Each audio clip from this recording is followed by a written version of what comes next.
Your life is the divine experiencing itself in a new way, in a unique way.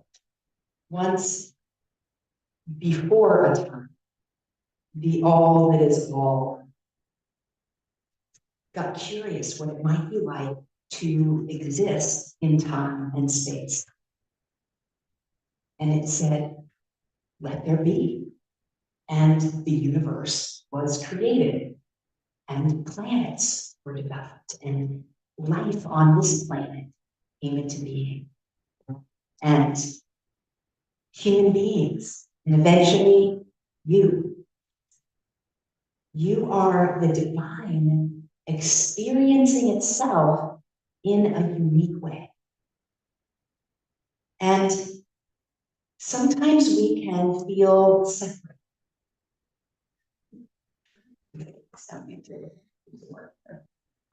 Sometimes we can feel separate living in this body, but we are never separate from that made us, that remained kind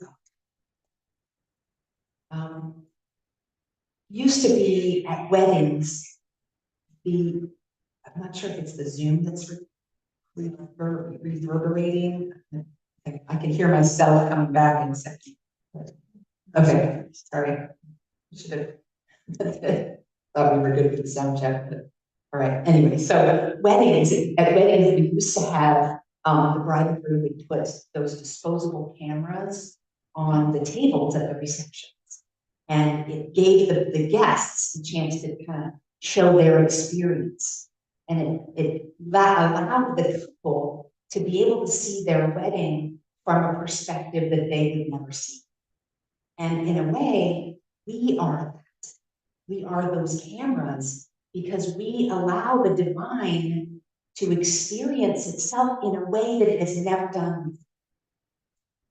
And the thing that I find so relieving, uplifting, is that is our purpose, to bring a new experience to the universe. So we don't have to be on ourselves with guilt about, I should be further in life, I should have done this thing in my experience. That just the act of being, of living this life, we are already serving our purpose. And yes, we do have this connection inside of us that is urging us to live in more fullness of what we're possibly is capable, what can happen. But just in the act of living are serving our purpose. And I think that sometimes we can forget. It's easy to kind of tune out and not notice and feel like we are only a body in this physical experience. Ernest Holmes calls the experience of that urge that comes through us, the law. It is that inner voice that connects us to our divine source, and it's there at every moment.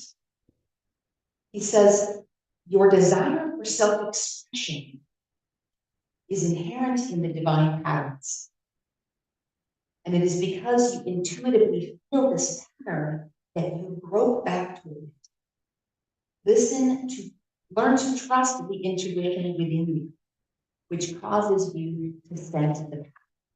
So we have this inner calling that kind of keeps reminding us, and we keep feeling this, oh, that's the pull, that's the pull. So learn to trust that voice within us to guide us back to what we're here. And I did want to preface who Ernest Holmes is, because I really came up again. He's the founder of Science of Mind, which is now the Centers for Spiritual Livings. I read his book, Little Thing Called You, every morning, and it inspires me. So we are not made for a predetermined fate. We are not destined to have a certain life, but our life unfolds as we live it. Jim, my husband, and our oldest son like to play video games sometimes at night. And they have gotten so detailed. It's amazing. It really feels like you are walking through the woods or over a stone bridge, and the detail and the breeze that happens. It's just amazing. And you can now not, like it used to be, you follow the path, like the character would just walk along. Now you can go off into the woods and have an adventure that has nothing to do with the actual game. And what I noticed was that as you move through the game, it's really clear around the character. You can really see the detail, but often a little bit of a distance, it's kind of, maybe it has a gesture of a tree. You can see that there's a tree sort of there, but it's not clear. And as you take the steps off of the trail into the woods, it renders around you and is very detailed. And that is the same in this physical game. And as we take the steps, the world renders around us, bringing us the support and the things. We don't know all the steps. We don't have that big picture. But as we start to take action toward where we're going, the world starts to form around that choice and decision and action. Jim and I had a dream in 2020 of our dream home. And we wanted 3 to 5 acres, a little bit out of town, so we could still community works at Beaverton, so it's kind of needed to be close enough that once a week you could come to town. And as we were looking, the dream got bigger and it got bigger, and then we found our dream home, which was this incredibly beautifully handcrafted lodge style home on 13 acres, kind of at the base of it, but it's a drive to the one day. But as soon as we moved in, I felt so grateful and excited about this space, and I wanted to share it. The dream got bigger. And so we tried to figure out how can we bring people to our property. We're an hour from Portland with all of our friends, to drive. So we created a gathering space. We made this fire pit and this area for people that have picked, tables to cook on. We made 1.5 miles of trails in our forest, and we had a huge party that had 80 people, and we had a lot of band, and it was just really special. The dream wanted to get it, and I was like, okay, how can I get people that I don't even know here on the property? And we opened up to hip camp, which is like Airbnb but camping. So you're camping on someone's property. Kind of feels a little safer for people who are not sure about camping. And we have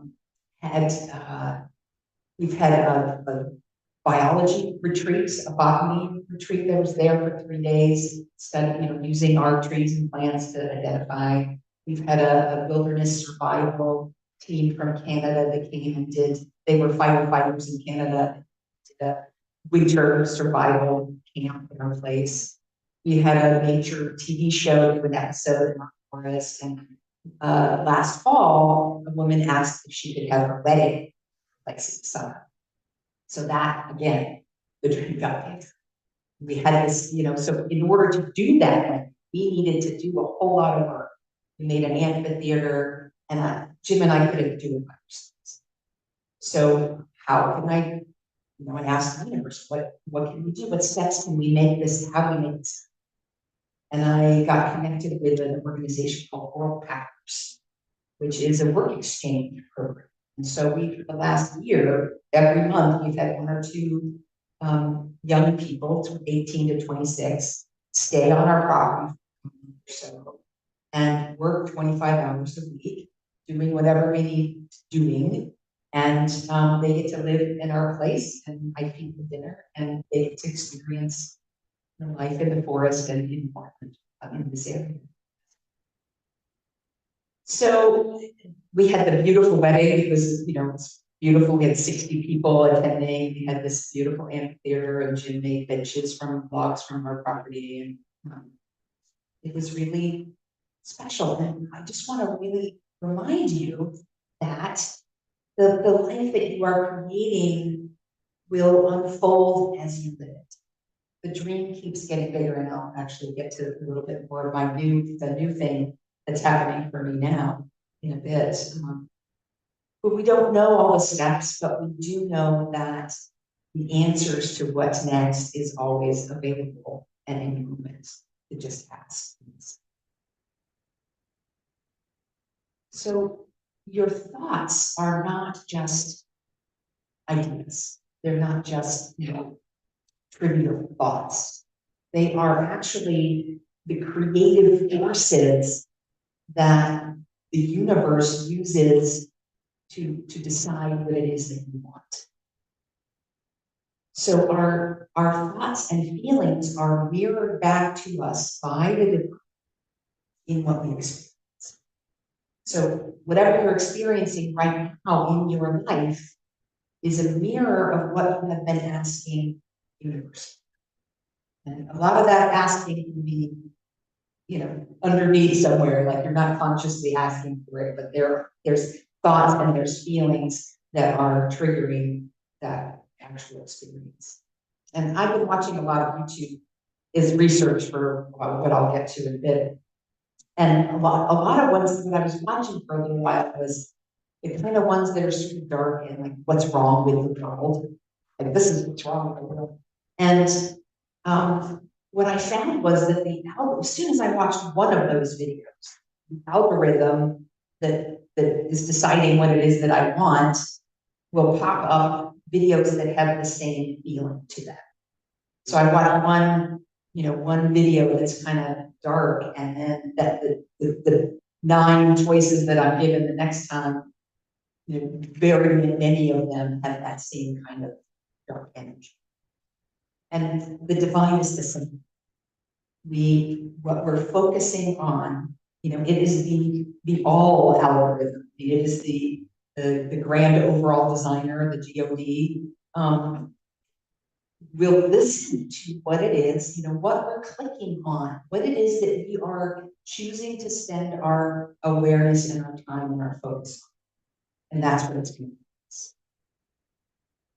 I started noticing that as I was watching these videos, that I had a physical response, that I was kind of under stress. My shoulders went up. I actually caught myself kind of having a sort of a sneer, like this sort of disgust look on my face. And I noticed that I was tired, I didn't feel well, and just from watching a series of these. And I just finished Malcolm Gladwell's book, again, I've read it a few times. It's one of those that you can just read over and over and over again because there's so much information in it.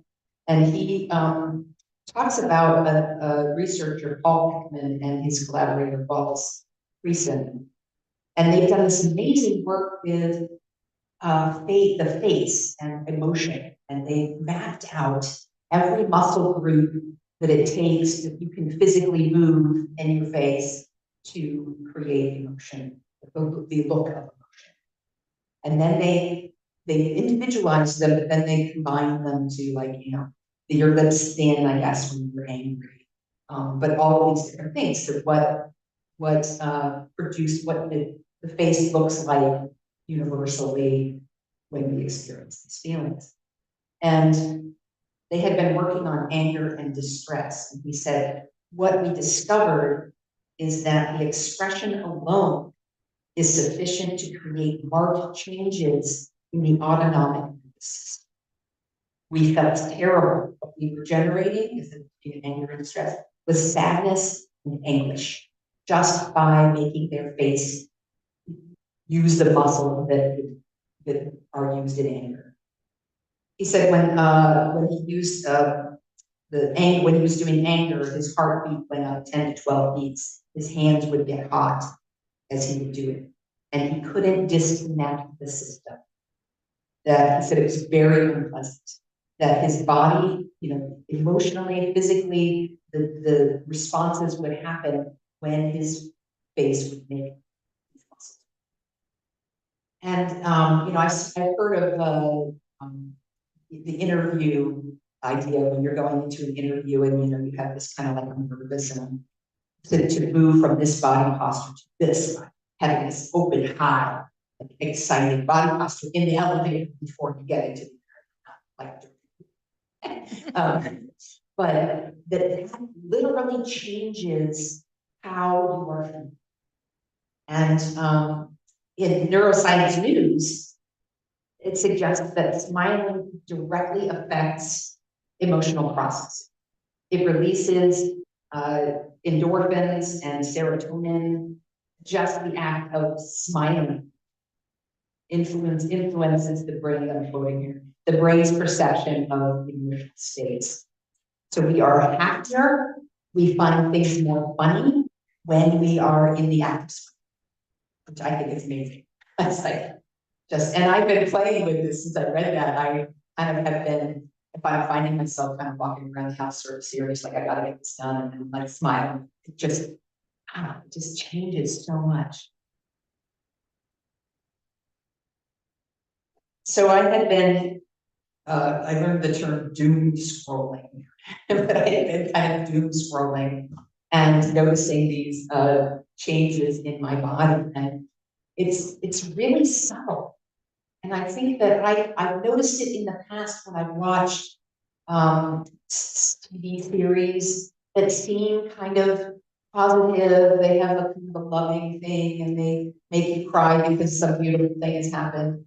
But there's also this kind of dark underlying thing about humanity and how things are working.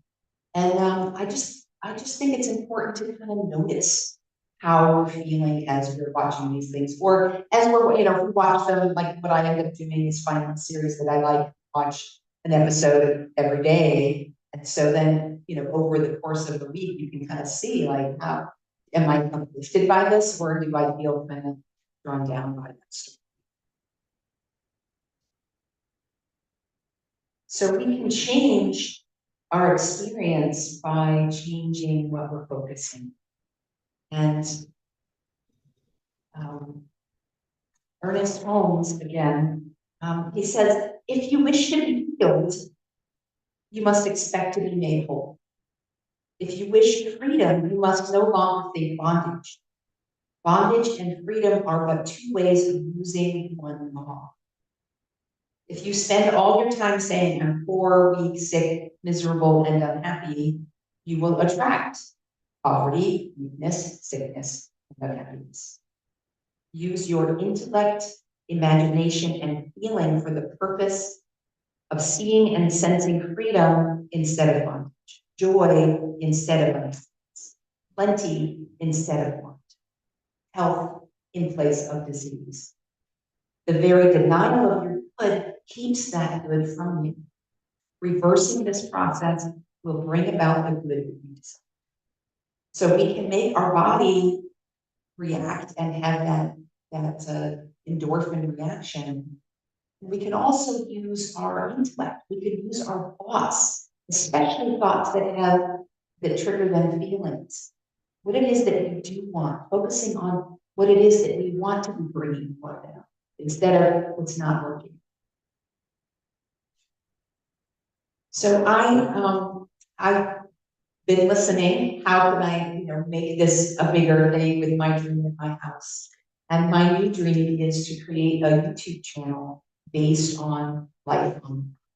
So as I said, we have 13 acres of full growth. We do permaculture projects on. I have international young people. We've had people from Mexico, from France, from Sweden, from India, and just all over, and of course the United States. I cook everything from scratch, including some unusual things, like last night I made fresh noodles. I made kombucha, I made cheese recently. So interesting things that are happening on the property. And originally the idea was I wanted to let the book hackers get to see what their projects look like 6 months later. This is what your fence looks like. But then I realized that I would be interested in kind of watching something like that. And I do watch other people's versions of it. And so it's really become this thing that I'm super excited about. And I'm at that beginning stage where I don't know how to do this. I don't know how to make the cool camera angles that, will show this dot, or like zooming in and things like that. And so, I know that in my past, when I have not known how to do something, that I have been resourced. And so I can trust that. I have this faith that things will unfold. And so I got the insight to create a new role pack job. So I have a man coming in January that has video production experience, and he's going to help me as his job figure out how to make this YouTube channel. And I'm really excited about it. And we get the voices that are not the divine that come up in anything we're trying to. So when we step out of our comfort zone, we have those voices that are like, who are you to do that? And why would anybody be interested in that? And how you're not able to do that? You're not smart enough. All those voices that come. And our job is to just notice and then remind ourselves of the truth. When I do catch myself, I'm like, that's true. I watch that stuff all the time. This is, what I enjoy seeing what other people are doing. And it's a way for me to bring people virtually to our property to be with it. We want to be stewards. We really want, old growth forest is pretty rare these days, and we really want people to be able to be there. We are all here to shine our unique gifts. This time of year, we're entering, with the darkness, but soon we'll be celebrating the return of the light. Jesus was here to bring light to the world. He said that you will do these things and greater things still. He said, you are the light of the world. A city set on a hill cannot be hidden. You're this beautiful thing that we can see. People don't light a lamp and put it under a basket, but instead they put it on a stand, and it brings light to all in the house. Let your light so shine before each other that people see this amazing thing that you're doing. I'm paraphrasing Jesus here. And give glory to the divine creation. So we are all made unique for a purpose. Our uniqueness brings a fullness to the divine that has never been. And we all have that personal, direct line. And the thing that's exciting about when we listen to that voice is it's created just for you. Who do you know? What skills do you have? The answer will be perfectly fitted to your situation. And there is no competition in divine guidance. It's just a web of wins for everyone. So your authority to follow your path doesn't come from society saying, or someone else, even a mentor saying this is what you should do. But it comes from, or even your own ego. Sometimes that's one that comes out. Oh, this is my ego, or arrogance. Your authority to follow your path comes from that knowing within you. This conviction that rises up from saying, we are all made of creative substance, and we are the mirrors of our experience, of what we've been thinking and feeling. And when we begin to focus on what it is that we want, what we would love to have happen, the universe will render around our actions. We can turn our inner voice, using our inner voice, we can turn our fear into faith, into knowing that this exciting thing that we want, this desire that we have, because it's created by the divine, desire is divine oriented, arises from it, of course it's going to support that process. And by listening and then taking steps. So Remember that no matter what your life looks like, maybe you're feeling that you're not living up to your potential. You haven't, there's things that you regret. Right now is the only time. Now is the only place that the divine is. And right now, you are still living your purpose of giving the divine an experience, experiencing itself. I want to remind you to smile.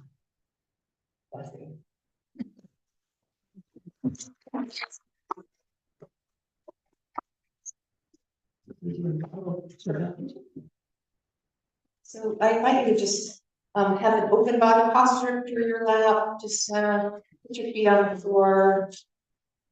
We'll take a few breaths into centering.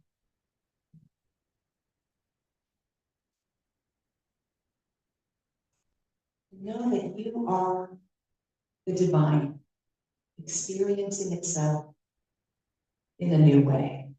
You are unique. There has never been anyone exactly like you, and there never will be. With your talents, your interests, your experiences, we can know that whatever is urging us, pulling us back to the pattern the divine is creating for this. We can listen to that guidance and faith in the support that is there for us. Know that as soon as we do this,